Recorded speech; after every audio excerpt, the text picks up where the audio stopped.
you just posted a day or so ago, man. Are you and Ray J really beefing? Well, it's never beef.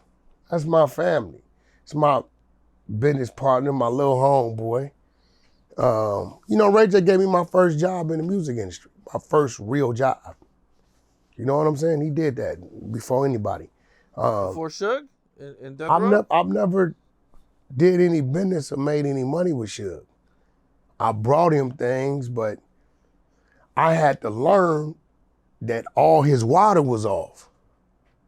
So we didn't know till like about 05, because he came home like 03.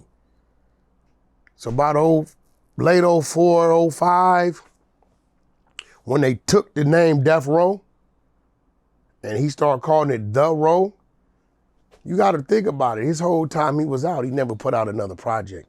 The last project Suge put out was in the 90s. Reggie put out the rest of the projects, Reggie Wright. So he wasn't in position to do any business. Shit, Suge owed me money. I buried his mother because he ain't had no money. People be like so blind to reality because they caught up in what they wanted to be. You don't remember that the attorneys kept pulling back because they wasn't getting paid? One attorney even went to jail for the BS Suge had him doing.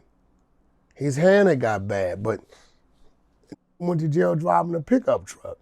I don't think y'all understand that Suge, his last 10, 12 years before he went to jail, it was hard for him. He was sleeping on homies' couches. You don't remember he caught a pimp case on Las Vegas Boulevard? If y'all really just think about everything and stop glazing and really look at what it is currently, the picture will be clear in front of you. Prior to, you heard Suge about dealing with prostitutes on some pimping shit, right? Did you hear about any of these type of things, any of this rhetoric? Absolutely not. So, Ray J, he does things that's beneficial for us all. That's a little broke. We'll figure it out. But I do know this. We got some crazy series coming to Tronics. Crazy series coming to Tronics. The Gangsta Grannies, you been watching that? No, I heard the name. The old ladies, the old Crip and Blood ladies you've been seeing on Instagram, Okay. It's all AI. We got the whole AI series. Gangsta Grannies, Dead Homies, and Killer Rat. Killer Rat is this dude who just got out. He from like Indiana. He says he is now down, this would be an interview for you. He's a professional snitch. And he's a gangster. He shoot, kills, robs. He gets out. He sets like you up with the dope. Set this dude up to go run the guns. Dude up to go pimp the women. That way, when he gets caught doing something he's not supposed to do, he got people to tell on. Yeah. So we're going to take all this real life stories and we're going to turn it into a series. Tronics Network. You know what I'm saying? And we got Ego, which is R&B show, coming to Tronics as well. That's kind of like the reverse Kevin Samuel. So fellas, I'm going to try to defend us the best I can, but she coming, man. She a little witty. She done wrote 7 books. Ordained minister, she's very witty, she's very smart. She's been around me a lot, so she done picked up my ways and my antics with what she already got going on. I'm gonna fight her back the best I can. Y'all just keep in mind, when that camera go off, I still need my camera at home to come on. All right, so I'm only gonna go so far. You and Gene Deal have had some issues over the years. I just know Gene. Gene know me. I know Gene personally. K. Slay is our factor in that. And even when Slay was alive, we used to wonder why he was going at Diddy and saying Slay kind of controlled it because he was working with Slay. And Slay like, bro, I don't need that coming at me. But it's like, Puff never did nothing to Gene. You never did nothing. You was never head security. You know, Gene was a probation officer full-time, New York City, with a caseload. So there's no way you could be a full-time probation officer with a caseload and flying around with Puff every day. It just don't mix.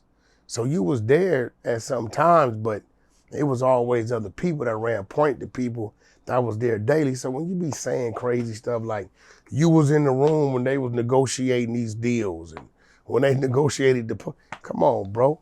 Like, you was around, but come on, like, and it's just enough is enough. It's like, he ain't did nothing to you. But now Puff situation is what it is.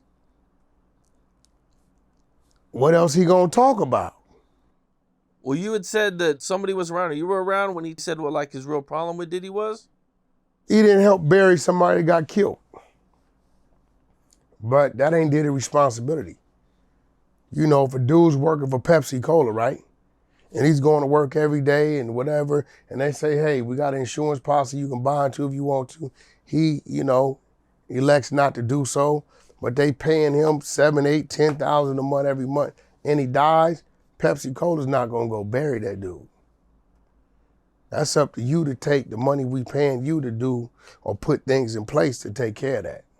That definitely seems to be a thing in hip hop that I kind of get frustrated with. Like, if something happens, if a rapper goes to jail, it's like everybody expects the label to bail him out. If the label don't bail him out, they're this evil person. But this is like the only industry that I think anybody ever says anything like that. That's it. This is why I tend to do business with everybody or people that's like-minded. You're absolutely right. So, you know, that ain't no reason to be mad at him. Have you heard Gene say one time what Puff done directly to him?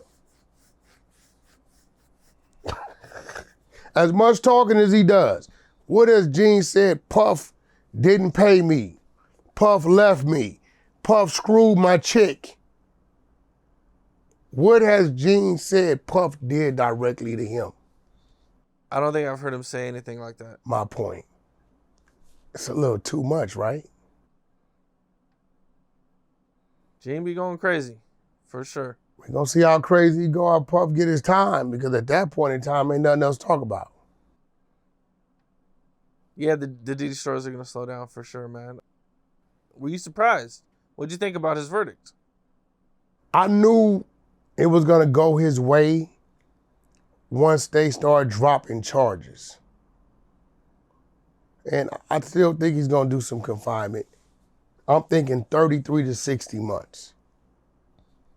33 months, he'd be out next year. 60 months, he'd be out 2027.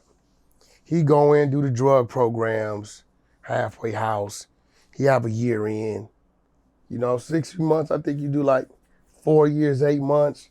That leave him with 3 years, 8 months. Halfway house, 3 years, 2 months.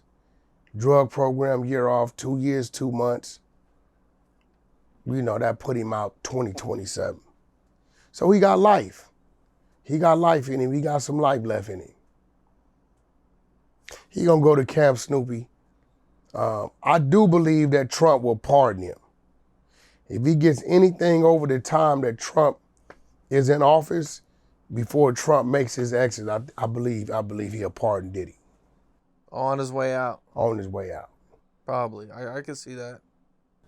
What's up? This is Cam Capone. We got more content like this coming soon. So hit that like button, subscribe, and stay locked in to Cam Capone News.